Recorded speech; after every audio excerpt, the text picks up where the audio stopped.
Hello বন্ধুরা, আজকে আমি তোমাদের কারেন্ট অ্যাফেয়ার্স এমসিকিউ আলোচনা করব 1 অক্টোবর 2025। তো আর বেশি দেরি না করে শুরু করা যাক। প্রথম প্রশ্ন, সম্প্রতি রাষ্ট্রপতি কর্তৃক আগামী 2 বছরের জন্য পুনরায় ভারতের মহান্যায়বাদী হিসাবে কাকে নিয়োগ করা হয়েছে? এটির সঠিক উত্তর হয়ে যাবে অপশন খ, আর ভেঙ্কটরমণি। তৃতীয় প্রশ্ন, গঙ্গা সংরক্ষণে ক্ষমতাপ্রাপ্ত টাস্ক ফোর্সের 16তম বৈঠক কার সভাপতিত্বে অনুষ্ঠিত হয়েছে? এটির সঠিক উত্তর সি আর পাটিল। কোন দেশের সম্প্রতি কোপেনহেগেন ইউরোপীয় ইউনিয়ন সম্মেলনের আগে সকল বেসামরিক ড্রোন উড়ানের উপর নিষেধাজ্ঞা জারি করেছে? এটির সঠিক উত্তর হয়ে যাবে ডেনমার্ক। সম্প্রতি কে ভারতীয় ক্রিকেট কন্ট্রোল বোর্ডের নতুন সভাপতি নির্বাচিত হয়েছেন? এটির সঠিক উত্তর হয়ে যাবে মিঠুন মানহাস।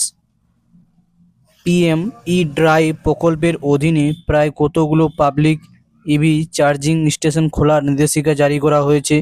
এটি সঠিক উত্তর হয়ে যাবে 72,300।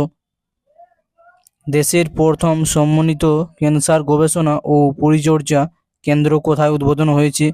এটি সঠিক উত্তর হয়ে যাবে Goa all India institute of Ayurveda.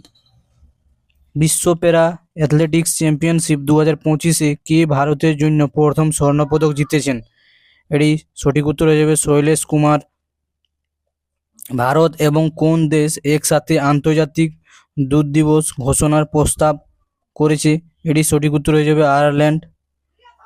প্রধানমন্ত্রী নরেন্দ্র মোদী 1 অক্টোবর 2025 তারিখে কোথায় RSS শতবর্ষ উদযাপনা যোগ দেবেন? সঠিক উত্তর হয়ে যাবে New Delhi.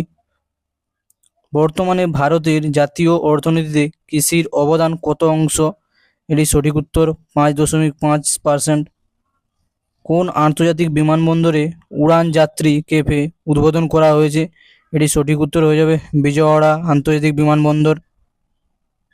Thank you, subscribe this channel.